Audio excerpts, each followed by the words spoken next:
110 कुंभकर्णवध। कुंभकर्णवध। लंकेश रावण के आज्ञानुसार उसके 4 पुत्र त्रिशिरा, आतिकाय, देवांतक तथा नरांतक अपने 2 चचाओं महोदर एवं महर्षि के साथ युद्ध करने के लिए चले। उनके पीछे हाथियों, घुड़सवारों, रथों की एवं पैदल सेना थी। युद्धभूमि में उनका सामना करने के लिए वानरों की अपार सेना पत्थरों, शिलाओं तथा बड़े बड़े वृक्षों को लिए तैयार खड़ी थी। राक्षस सेना को देखते ही उन्होंने भयंकर गर्जन की और वे शत्रुओं पर टूट पड़ी। वानरों के पत्थरों एवं वृक्षों द्वारा किए जाने वाले आक्रमण के प्रत्युत्तर में राक्षस बाणों, लौह मुद्गरों तथा अन्य शस्त्रों से वार करने लगे। इस भयंकर युद्ध के परिणामस्वरूप थोड़ी ही देर में संपूर्ण रणभूमि रक्त रंजित हो गई। राक्षस सेनानायकों ने इतनी भीषण मरकट मचाई कि चरों और वानरों के हताहत शरीर दिखाई देने लगे। राक्षस सैनिकों की भी ऐसी ही दशा थी। उनके घायल शरीर वानरों के शरीरों के साथ मिलकर एक विभत्स दृश्य उत्पन्न कर रहे थे। जिनके अस्त्र शस्त्र समाप्त हो जाते थे या नष्ट हो जाते थे, वे परस्पर भिड़कर लात घूंसों का प्रयोग करने लगते थे। राक्षस वानरों की पूंछ पकड़कर उन्हीं से अन्य वानरों को मारते थे, तो वानर राक्षसों की टांगें पकड़कर उन्हें घमाते हुए अन्य राक्षसों पर वार करते थे। उस समय दोनों दल के पराक्रमी सैनिक निर्भय होकर शत्रुओं का विनाश करने में जुटे हुए थे। जब वानर सेनानायकों ने राक्षसों को भारी संख्या में मार डाला, तो रावण के पुत्र नरांतक ने क्रोध में भरकर अपने रणकौशल का प्रदर्शन करते हुए थोड़ी ही देर में सहस्त्रों वानरों को मार गिराया। इससे वानर सेना में हाहाकार मच गया। यह हाहाकार सुन अंगद ने क्रोधित होकर नरांतक को ललकारा। अंगद की ललकार सुनकर नरांतक ने गरजते हुए उसके वक्ष पर प्रास का वार किया, किंतु अंगद ने फुर्ती से प्रास को तोड़कर नरांतक के रथ पर ऐसी लात जमाई कि उसका रथ पृथ्वी पर लुढ़क गया और उसके चारों घोड़े गिरकर मर गए। नरांतक रथ से कूद पड़ा और अंगद के सिर पर घूंसे ही घूंसे बरसने लगा। तब अंगद ने भी बड़े जोर से उसकी छाती में घूंसा मारा, जिससे उसकी आंखों की पुतलियां फिर गई। वह रक्त वमन करता हुआ पृथ्वी पर ऐसे गिरा कि फिर वह कभी जीवित नहीं उठ सका। नरांतक के मरते ही वानर सेना ने हर्षनाद किया। नरांतक के वध होते ही हाथी पर सवार रावण का भाई महोदर अंगद की ओर बढ़ा। भाई की मृत्यु का प्रतिशोध लेने के लिए देवांतक और त्रिशिरा भी अपने अपने रथ दौड़ते हुए अंगद को मारने के लिए जा पड़े। तीनों महारथी एक साथ अंगद पर वन छोड़ने लगे। तीनों के आक्रमणों का मुकाबला करते हुए अंगद ने सबसे पहले महोदर के हाथी को एक ऐसी लात जमाई कि वह गंभीर गर्जन करता हुआ मैदान से भाग निकला। अंगद ने भागते हुए हाथी के दांत उखाड़कर उनसे ही शत्रु का संहार करना आरंभ कर दिया। जब हनुमान ने अंगद को 3 महारथियों से घिर देखा तो उन्होंने लपककर देवंतक की छाती में इतने जोर का मुक्का मारा कि वह वहीं तड़पकर ठंडा हो गया। अपनी आंखों के सामने देवंतक को इस प्रकार मरते देखकर त्रिशिर और महोदर के नेत्रों से ज्वाला फूटने लगी। उन दोनों ने भयंकर बाणों की मार से अंगद, हनुमान सहित अनेक सेनानायकों को व्याकुल कर दिया।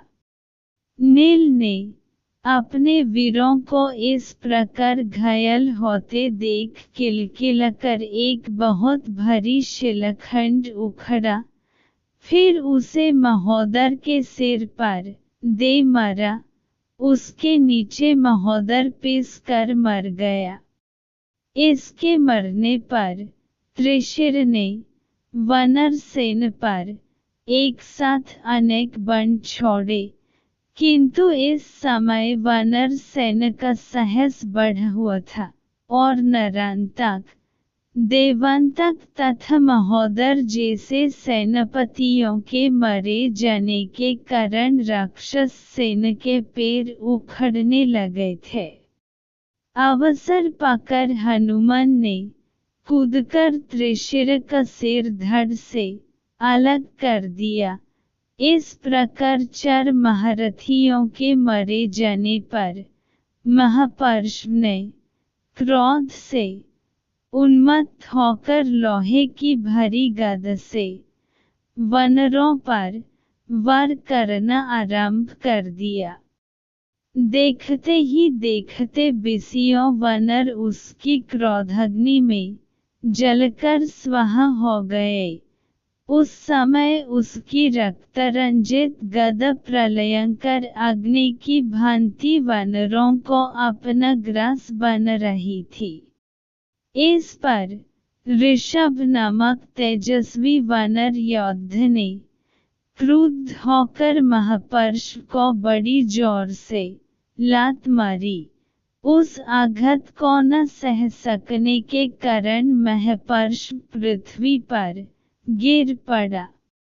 उसके गिरते ही वानर सेना ने चारों ओर से उसे घेरकर उसका शरीर नखों और दांतों से फाड़ डाला, जिससे वह तड़प तड़प कर मर गया। इन 5 महारथियों की मृत्यु से सेनापति अतिकाय को बड़ा क्रोध और क्षोभ हुआ। वह अपना विशाल रथ लेकर वानर सेना में घुस आया। उसे अपने बल पर बड़ा गर्व था, क्योंकि वह अनेक बार देवताओं और दानवों को लोहे के चने चबा चुका था।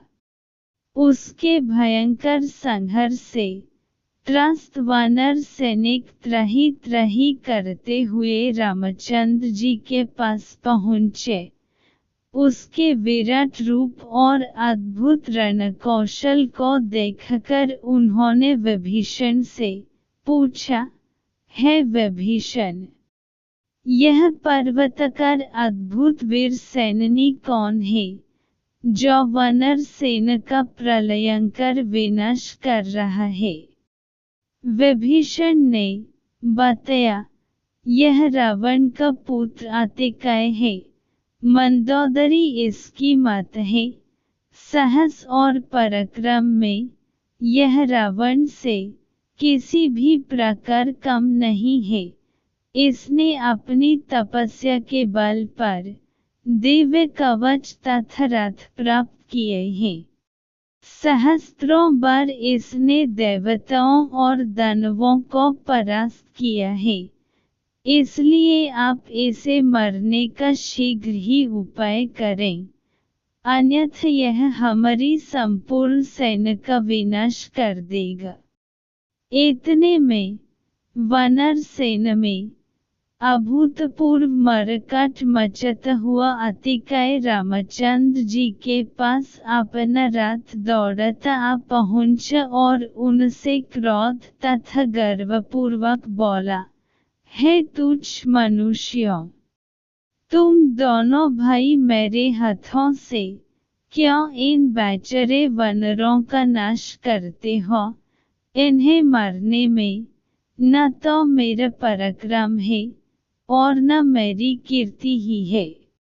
इसलिए मैं तुमसे कहता हूँ कि यदि तुम में युद्ध करने की क्षमता और साहस हो तो मेरे साथ युद्ध करो, अन्यथा लौट जाओ और वानर सेना से युद्ध बंद करने के लिए कह दो।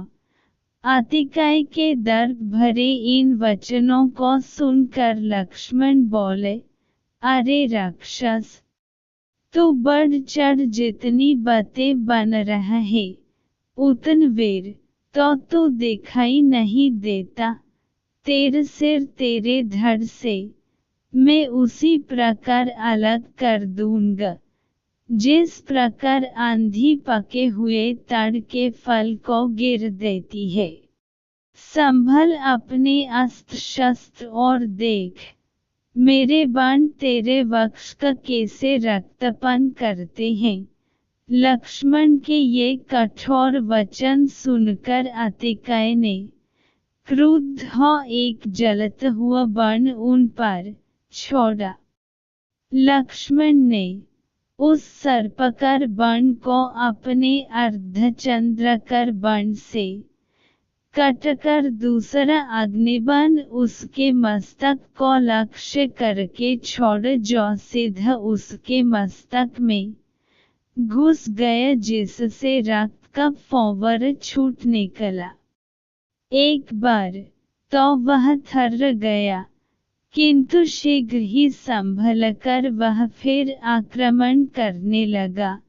दोनों ही वीर अपनी अपनी रक्षा करते हुए अद्भुत रणकौशल का परिचय देने लगे।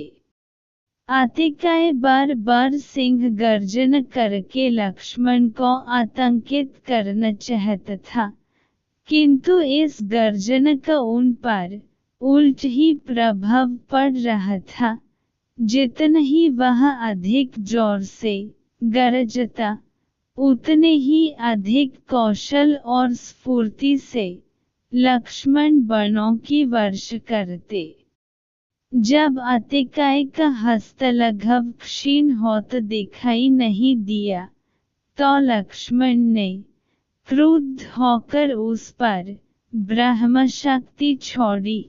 अतिकाय ने उसे प्रत्याक्रमण करके रोकने का निष्फल प्रयास किया। उस ब्रह्मशक्ति ने अतिकाय का सिर काटकर उड़ा दिया। उसके मरते ही राक्षस सेना निराश होकर मैदान छोड़ गई।